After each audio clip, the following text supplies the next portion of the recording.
Bonjour à tous. Alors aujourd'hui, j'ai l'honneur et le plaisir de vous présenter et de vous faire découvrir Nathalie Dubé qui est avec nous. Coucou Nathalie.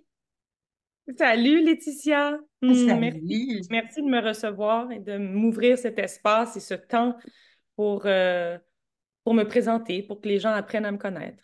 Exactement, parce que alors, nos amis canadiens ont plus l'habitude déjà de te rencontrer, mais en présentiel. Quant à nous autres, eh ben, on commence vraiment à te découvrir. Et alors, tu vas nous offrir vendredi prochain, donc vendredi 20 septembre, une méditation guidée sur le bien-être et l'équilibre intérieur. Hmm. Beau cadeau, ça, hein, pour nous, hein. Hmm. Le cadeau est pour moi aussi. On fait ça ensemble. On co-crée ensemble le moment. Waouh, ça va être une belle expérience. Alors, parle-nous de toi. Qui es-tu? Que fais-tu? Oui, qui suis-je? C'est une grande question. Alors, pour pas trop m'éterniser, je vais essayer de partager l'essentiel, évidemment.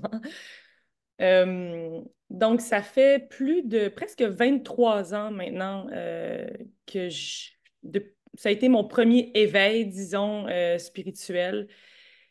Et ça a été aussi au même moment où j'ai découvert la méditation. Et j'ai été une dévouée d'un grand maître de Qigong chinois qui est toujours vivant, Dr. Yan Chin. Et donc, j'ai énormément appris. Ça a été, comme je dis, un éveil à plusieurs niveaux. D'une part, parce que j'ai commencé à comprendre un peu différentes lois universelles, le concept d'énergie, comment la respiration, tout ça, la méditation, avait un impact sur notre biologie, notre physiologie, notre mental, etc., etc. Et après ça, bon, j'ai fait ça pendant 17 ans, très, très active, très présente, comme je disais, très dévouée. Et ensuite, j'avais envie d'aller un peu plus loin dans ma quête de bien-être, dans ma quête d'équilibre. Donc, j'ai trouvé aussi une autre grande avatar, une autre grande maître de yoga et j'ai suivi une formation de yoga et de méditation avec elle, Sylvie Tremblay, ici au Québec. Elle est quand même assez connue. Et, euh, et là, je suis allée au Costa Rica en retraite et j'ai eu une vision. Je me suis dit, waouh, moi, je veux m'ouvrir, je veux avoir un centre de bien-être et je veux offrir un espace d'atelier, de rencontre, de guérison, d'éducation, de discussion. Et donc, à l'époque, j'étais enseignante de français dans une école. J'ai tout arrêté, tout vendu et je suis partie au Costa Rica. Et là, j'ai eu la chance, le privilège, le cadeau, appelons la manifestation, la création d'enseigner le yoga et la méditation dans les plus gros hôtels euh, sur la côte pacifique du Costa Rica. J'ai construit une maison, j'ai habité là quelques années. Ensuite, circonstances de vie, je suis déménagée aux États-Unis et j'ai là ouvert un petit studio de yoga. Et dans ce parcours-là, il y a eu aussi une année, en même temps que je faisais la formation de yoga, j'ai fait la formation en coaching. J'avais déjà eu la vision à 20 ans de thérapeute et je suis allée chercher à ce moment-là déjà un certificat pour prendre la voie plus traditionnelle de la psychologie. Finalement, ça ne m'a pas trop plu. J'ai fait autre chose. Euh, mais là, en 2016, ce qui s'est passé, c'est que les élèves c'est des élèves adultes, ils venaient me voir, non pas pour parler de français, de grammaire, mais pour me parler de tous leurs problèmes et ils voulaient des conseils sur la croissance personnelle, sur les relations, la santé. Et je donnais évidemment des cours de yoga à l'époque dans cette institution-là. Et là, je suis allée chercher la formation en coaching et j'ai démarré mon entreprise en coaching. Ça, c'était en 2016-2017, je pense. Et depuis ce temps-là, donc, j'offre ces deux passions-là, ou trois passions, qui est l'accompagnement, le coaching, le yoga, la méditation, dans le seul et unique but ou avec la seule intention qu'on se reconnecte à soi-même, qu'on se redécouvre dans notre pleine puissance, dans notre meilleure version. J'ai aussi écrit un livre à l'époque, A Guide to a Better Being, donc devenir cet être un peu plus, hum, un être un peu plus, disons, comment je pourrais dire, plus près de soi, mais surtout toujours en développement de, de mieux, de mieux. Alors, et puis là, bon, oui, est-ce que ça répond à la question? C'est génial. Donc, vraiment une grande ouverture, des voyages, Ah oui. multi, hein, potentiels, hein, avec une offre, voilà, que ce soit avec les accompagnements en coaching, en yoga, en méditation. Donc, j'imagine que tu as créé ta propre méthode aussi d'accompagnement avec, Oui, c'est assez holistique parce que, bon, après, j'ai rencontré d'autres maîtres et finalement, étant donné que ça fait 23 ans, j'ai effectivement développé une sauce à mon goût, disons, comme on dit ici. Et puis voilà. Et finalement, comme tu dis, Laetitia, j'ai tellement vécu de transition et d'éveil, parce que j'en ai vécu d'autres, là, je vous épargne les détails, qu'en coaching, je me suis spécialisée en transition, les trois grandes transitions qui est en général relation, divorce, relocalisation, immigration, déménagement et changement de carrière, de profession. Et je me suis rendu compte que, bon, c'est un peu évident, mais c'est que les transitions sont des éveils de conscience. Et donc, ça me permet, à travers, oui, des outils techniques, des expériences, tout ça, mais ça me permet d'aller un peu dans l'aspect plus énergétique, plus spirituel, plus dans la conscience, parce que les gens, ils sont en choc, ils paniquent, puis là, ils se reconnaissent plus, ils savent plus où aller. Donc, c'est vraiment, c'est comme ça où je me suis rendue à ce jour, à ce moment ici. Dans tout ce que je fais, j'ai tout mis ça ensemble. Et oui, j'ai développé ma propre méthode en accompagnement, ma propre méthode en respiration, en méditation, effectivement. génial, oui, hein, parce que alors ces périodes de transition, hein, qui sont, comme tu dis, des périodes d'éveil, mais aussi de grands remaniements, hein, identitaires, puisque on quitte aussi une partie de soi avec laquelle, voilà, on la remercie, hein, d'avoir été là pendant toutes ces années, bien entendu, mais on commence à être mu, hein, comme la chenille avec le papillon, hein, vers ce nouvel espace qui nous attend. Donc, bravo, écoute, c'est magnifique. Et alors, cet atelier de vendredi prochain. Que vas-tu nous proposer?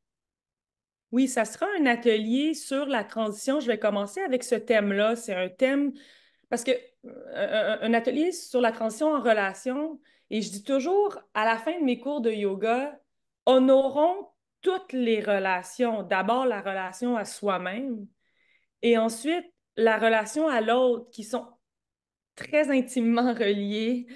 Mais surtout, ce que je partage, c'est que quand on y pense, du début à la fin de ce parcours humain, on est toujours en relation. Et donc, oui, à travers une séparation, un divorce ou une transition ou peut-être un entre-deux, la transition en relation, c'est une richesse parce que ça nous reconnecte d'abord et avant tout à la relation à soi-même. Et ensuite, on va voir, OK, comment ça crée un impact sur mon partenaire ou ma partenaire ou même mes parents, ma famille, mes amis, etc. Alors, pour commencer, vendredi prochain, ça sera la relation. Donc, si on vit une transition, c'est ça, séparation, divorce. Mais pour être vraiment honnête, Laetitia, les outils, les techniques, l- ce que je vais partager, ça va être utile en général dans toutes nos relations.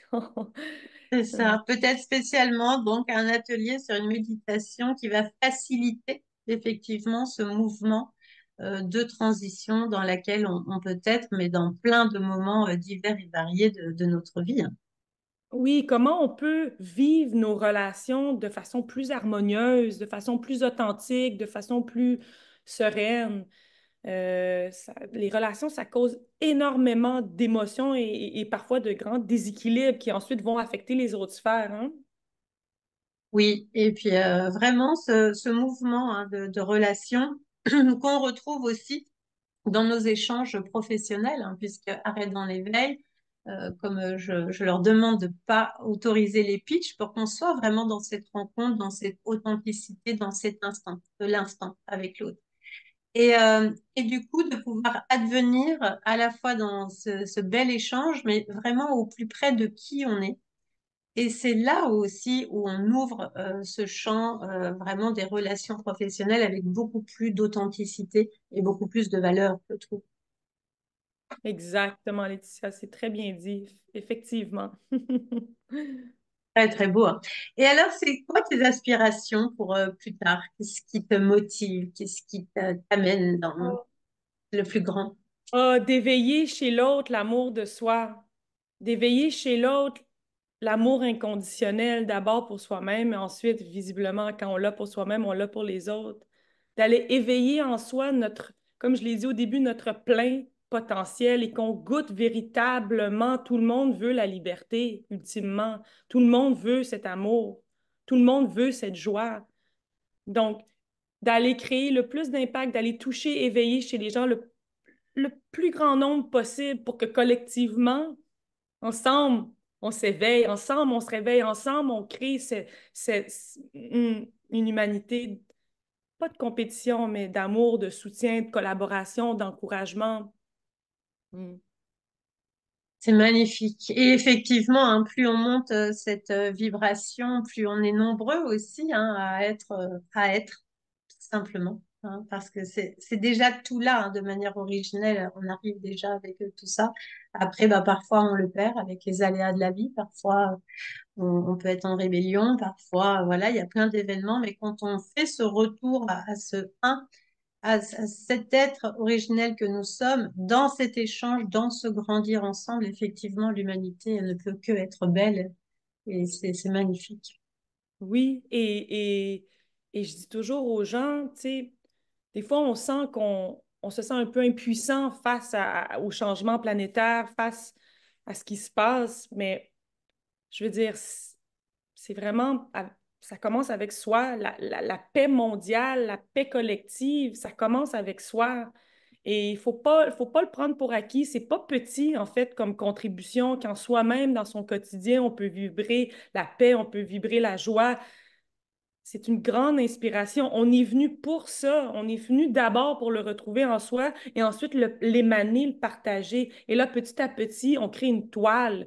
Et ce qui est vraiment puissant, c'est que collectivement, quand il y a eu des événements de grandes manifestations, pardon, je voulais pas dire manifestation, ça pourrait être une manifestation, mais quand il y a eu des grandes méditations mondiales, la résonance Schumann, qui est la pulsation de la planète Terre, finalement, elle a été mesurée et ça créait un changement.